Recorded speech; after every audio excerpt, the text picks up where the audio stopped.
यापूर्वीच तुम्हाला मतदानाच्या दिवशी देखील सांगितलं होतं की तीर्थक्षेत्र विकास आघाडीच्या नगराध्यक्ष पदाच्या उमेदवार प्रणिता भालके यांचा 10,000 मताच्या पुढच्या फरकानं त्या ठिकाणी विजय होणार आहे। आज 11,136 मतांनी ती 11,136 मतांनी त्या ठिकाणी हा विजय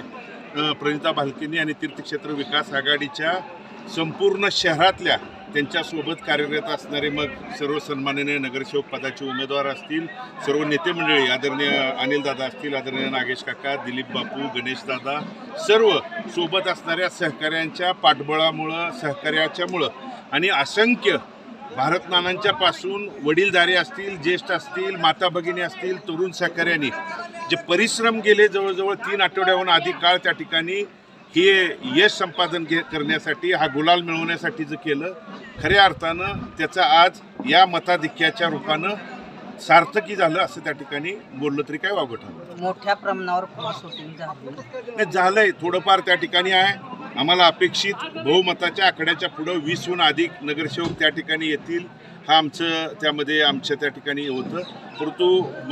मताधिक्याचा असेल, बंडखोरींचा काय फटका त्या ठिकाणी झाला, परंतु 11+1 म्हणजे अपक्ष आलेला देखील माझ्या कुटुंबातलाच त्या ठिकाणी सदस्य आहे आणि तो देखील चांगल्या कामासाठी पाठीशी खंबीरपणे उभं राहील ही मनोमन त्या ठिकाणी ठाम विश्वास आहे। आणि नक्कीच तीर्थक्षेत्र विकास आघाडीनं जो वचननामा दिला आहे, जाहीरनामा दिला आहे, तो पूर्ण करण्यासाठी नक्कीच आम्ही त्या ठिकाणी येणाऱ्या 5 वर्षाच्या काळात कटिबद्ध असू। खरं तर अनेक पराभव तुम्ही पचवलेत, विधानसभेचा विठ्ठलचा पराभव पचवलाय,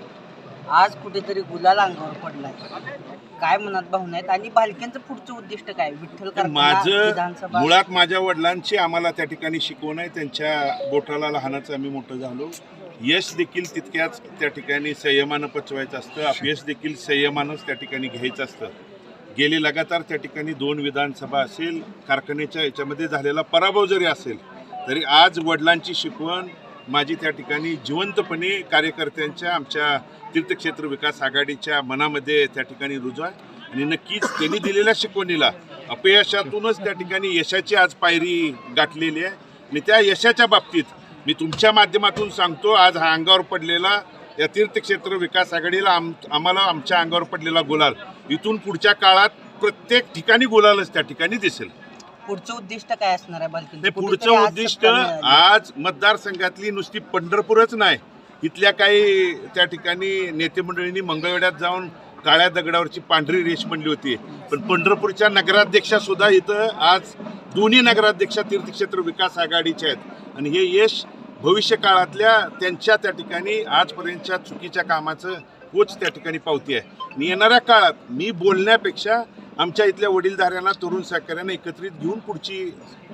जिल्हा परिषद पंचायत समिती असेल, येणाऱ्या निवडणुकीचं आमच्या त्या ठिकाणी एकत्रित बसून चर्चा करून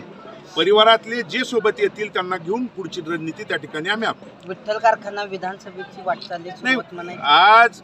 या आठवडेभराच्या काळात जिल्हा परिषद पंचायत समितीची त्या ठिकाणी निवडणूक डिक्लेअर होणार आहे। आमच्या परिवारातले सगळे, आता मी आज म्हणलेले मान्यवर असतील, परिवारातले जे सोबत येतील त्यांना सोबत घेऊन उद्याची जिल्हा परिषद पंचायत समिती पंढरपूर आणि मंगळवेढ्यातली ताकदीनंच याच पद्धतीनं पंढरपूर आणि मंगळवेढ्यात जसा गुलाल घेतला तसंच दोन्हीकडे त्या ठिकाणी गुलाल घेण्यासाठी आम्ही कटिबद्ध।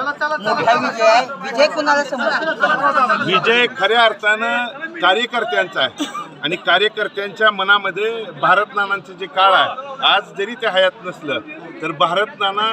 या कार्यकर्त्याच्या मनामधली जिद्द असेल, उर्मी असेल, प्रचंड त्या ठिकाणी घेतलेलं त्यांनी आज कष्ट असेल, त्या कष्टामध्ये कार्यकर्त्यांनी भारत नानांना परत एकदा जिवंत ठेवण्याचं काम या निकालातून दाखवलेलं आहे आणि येणाऱ्या काळात प्रत्येक ठिकाणी तुम्हाला गुलाल दिसेल।